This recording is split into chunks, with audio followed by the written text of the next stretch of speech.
Dragon Ball Evolution é uma das piores adaptações já feitas, uma verdadeira ofensa à inteligência dos fãs. Esse filme não só decepcionou, como traumatizou fãs pelo mundo todo, se tornando um desastre absoluto que envergonhou o criador e manchou a franquia. Então nesse vídeo nós vamos mergulhar nos bastidores dessa tragédia cinematográfica para entender como uma das maiores obras da cultura pop japonesa foi transformada em um espetáculo constrangedor de clichês, decisões questionáveis e falta total de respeito com o material original. E descobrir quem são os responsáveis, o que deu errado em cada etapa e por que esse filme ainda é lembrado como um dos maiores fracassos da história das adaptações. Oi, eu sou o Raoni Soares e Dragon Ball Evolution é uma dessas cicatrizes tão profundas da cultura pop que é simplesmente impossível de ser ignorada. E não importa quanto tempo se passe, essa produção foi um erro tão grotesco que até se tornou referência de como não se adaptar a uma obra. Caraca. Por isso que ele é o primeiro filme aqui desse quadro que eu tô criando aqui pro canal, que eu espero muito que dê certo, das piores adaptações do mundo. Nossa. Mas antes da gente mergulhar nessa bomba, já aproveita para se inscrever aqui no canal se você ainda não for inscrito. Se você curte vídeos sobre filmes, séries, desenhos, animes, com muitas curiosidades e teorias malucas, esse canal é para você. Eu tô na missão de tentar chegar até os 3.000 inscritos até o final desse ano, então a sua inscrição faz toda a diferença, tá? Tá. Dragon Ball Evolution chegou aos cinemas em 2009, mas a tragédia começou bem antes disso. O projeto, que devia homenagear uma das maiores criações da cultura pop japonesa, foi produzido por um estúdio americano que claramente não fazia ideia do que estava adaptando. Produzida pela 20th Century Fox, o filme prometia trazer a essência do anime para as telonas, mas o que entregou foi uma mistura genérica de clichês ocidentais com uma total desconexão com o material original. Criado sem qualquer envolvimento do Akira Toriyama, o autor original da obra, o filme já nasceu com o peso da desconfiança dos fãs. E não é pra menos, porque desde as primeiras imagens de divulgação ficou evidente que algo estava fora do lugar ali,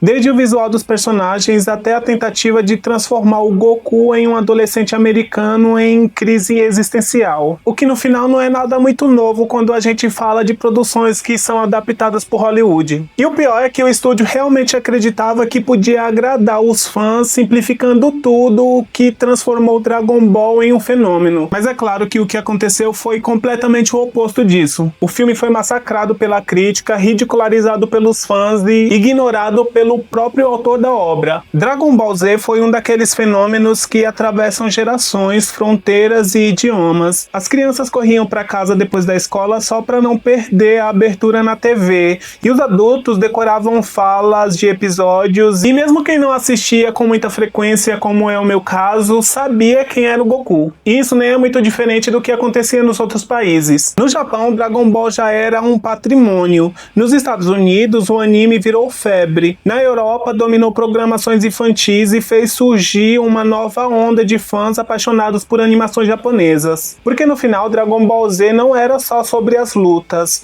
era sobre superação, sobre amizade, sacrifício e sobre crescer enfrentando o que parecia impossível. E esse laço que o anime criou com o público não enfraqueceu com a passagem dos anos, muito pelo contrário, só ficou cada vez mais forte, tanto que até hoje, mesmo com novos animes, filmes e spin-offs, a base permanece a mesma. Por isso, quando surgiu a notícia de que Dragon Ball ia ganhar um filme em live action, isso gerou muitas expectativas por parte dos fãs, como sempre. Até porque naquela época, as adaptações de animes para séries e filmes não era tão comum quanto é hoje em dia. Isso criou uma grande curiosidade de como isso seria feito, como esses personagens tão específicos, com traços e características tão detalhados seriam adaptados. E isso era muito empolgante, mas também era bem perigoso. Porque mexer com uma obra desse tamanho é como você querer brincar com uma casa de marimbondos. E eles acabaram aprendendo isso da pior forma possível. O que parecia uma superprodução nos bastidores do filme, logo se revelou uma tempestade criativa sem muita direção. A Fox colocou nas mãos do James Wong a tarefa de transformar um dos animes mais amados da história em um blockbuster hollywoodiano. E só essa escolha já causou muita estranheza.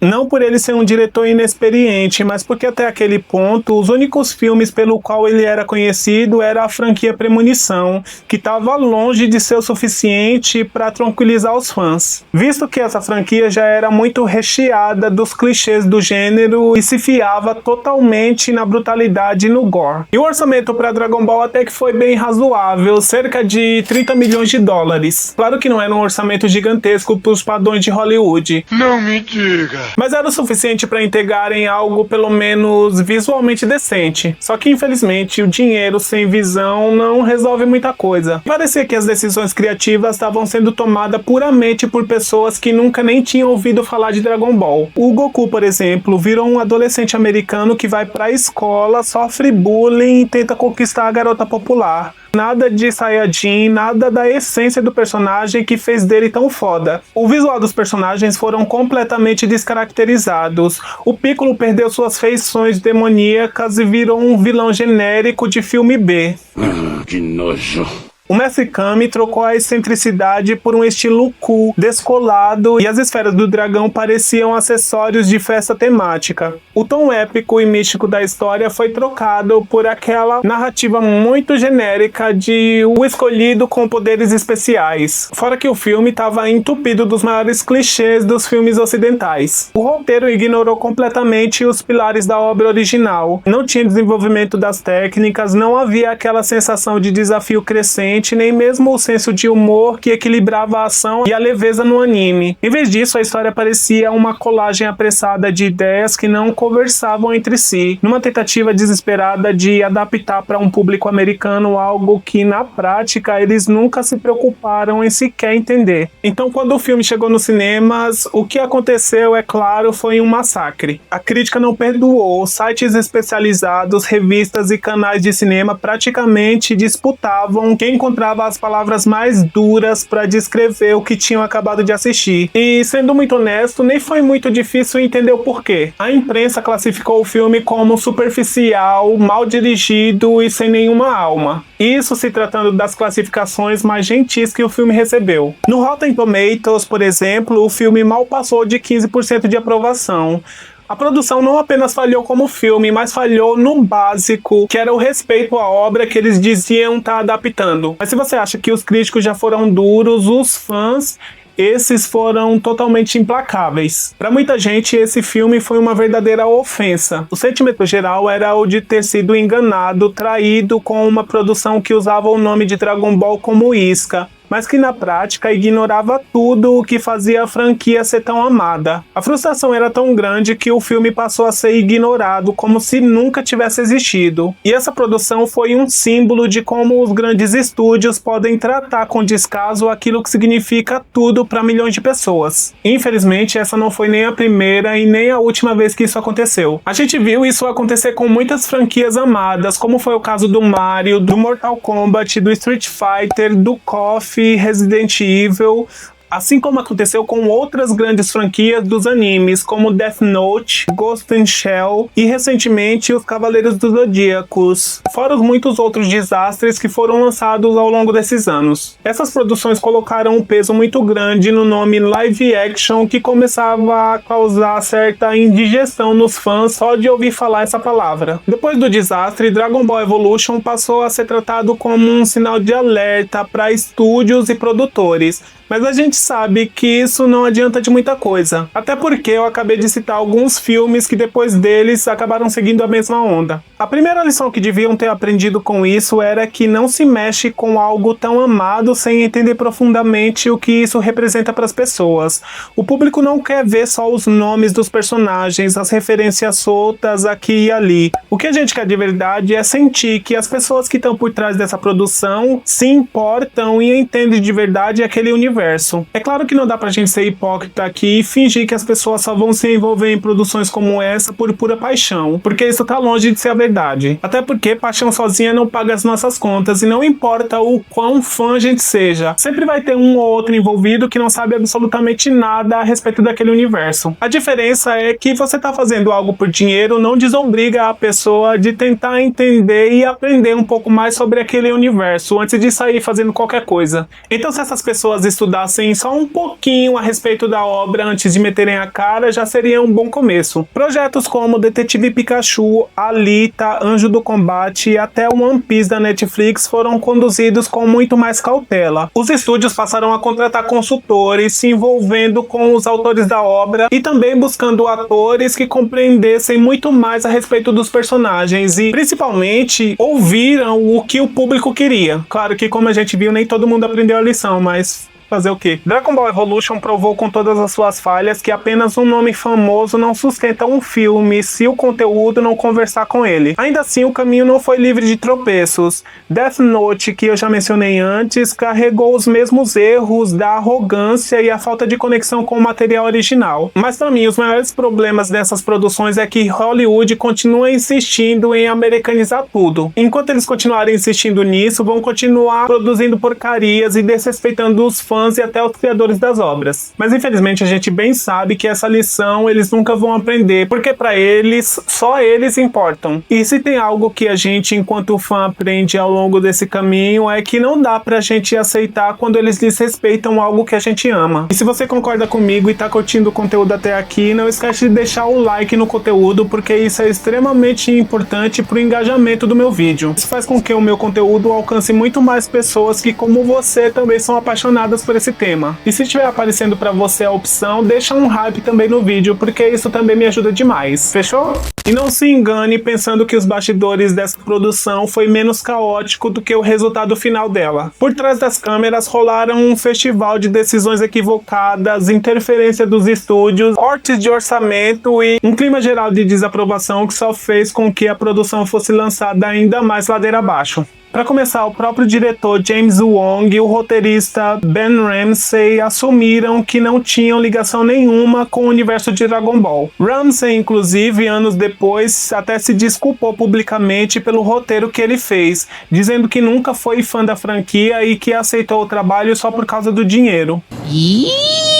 Essa falta de envolvimento pessoal com a obra original já era um mau sinal, mas as coisas só pioraram nos bastidores. Durante as filmagens, o elenco enfrentou dificuldades com cenas mal coreografadas, efeitos visuais improvisados e mudanças constantes no roteiro. Muitos atores receberam falas novas no próprio dia de gravação, e havia até relatos de cenas inteiras sendo cortadas e reescritas de última hora. Justin Chatwin, que interpretou o Goku, precisou se adaptar a um personagem que mudava de tom a cada semana. Em vez de seguir um arco coerente, ele era jogado de um clichê adolescente para outro, sem tempo para conseguir construir algo mais sólido. Outro ponto muito crítico foi a pressão que o estúdio estava fazendo para eles ocidentalizarem tudo. A Fox queria que o filme agradasse ao público americano médio, mesmo que isso significasse jogar fora toda a mitologia que foi construída por Akira Toriyama. Muitos elementos do anime foram retirados ou reduzidos a detalhes genéricos. Técnicas como o uso do Ki, por exemplo, foram tratadas quase como magia, sem explicação ou sem peso dramático. Fora que as gravações também sofreram com as famosas limitações orçamentárias. Apesar do investimento inicial ser bem razoável, parte desse dinheiro foi cortado durante a produção do filme. Isso obrigou a equipe a adaptar cenas que seriam bem mais complexas para serem feitas em ambientes bem mais simples, como galpões e paisagens vazias. O terceiro ato do filme, por exemplo, que devia ser uma grande batalha épica, foi reduzido a um confronto sem impacto nenhum, com efeitos visuais apressados e coreografia sem nenhuma intensidade. No final acabou sobrando até mesmo para o marketing. O trailer oficial foi lançado com cortes que enganavam o público, tentando vender um filme muito mais fiel ao anime do que ele realmente era, e a divulgação evitava mostrar detalhes de demais, como se o estúdio já soubesse que o público reagiria mal ao que estava por vir. No fim, Dragon Ball Evolution foi só um reflexo direto do que rolou nos bastidores com essa produção caótica. Isso foi tão profundo que até os próprios envolvidos começaram a falar publicamente e se arrependeram de terem participado da produção, como o próprio ator que fez o Goku, que veio se desculpando durante muito tempo, principalmente com a morte do criador do anime em 2024. Muitos fãs disseram que o primeiro erro deles foi tentar resumir todo esse universo em um único filme, mas a ideia deles era começar assim bem mais pequeno, com origens mais simples e desenvolvendo a história conforme a produção fosse ganhando novas continuações, o que no final talvez não resolvesse nada, porque eu acho que ainda assim o filme continuaria genérico. Só pelo fato deles mudarem de etnia todos os personagens, isso já significava alguma coisa. Mas a construção da história devia ser algo gradual, com espaço para apresentar os personagens com profundidade, suas motivações e a lógica própria daquele mundo. Críticos também apontam que o que faria toda a diferença seria o envolvimento de pessoas que entendessem e amassem todo aquele universo, o que é um fato que eu já disse aqui. Talvez se o filme tivesse um roteirista que fosse fã, um diretor com sensibilidade visual para traduzir o estilo dinâmico do anime em uma linguagem mais cinematográfica, um elenco que fosse escolhido não só por sua aparência, mas pela capacidade de carregar o espírito dos personagens e, claro, a supervisão direta do Akira Toriyama ou de pessoas mais próximas a eles, como aconteceu anos depois com os filmes animados Dragon Ball Super Broly e Super Hero, que conseguiram resgatar o prestígio da marca justamente por respeitarem essa essência.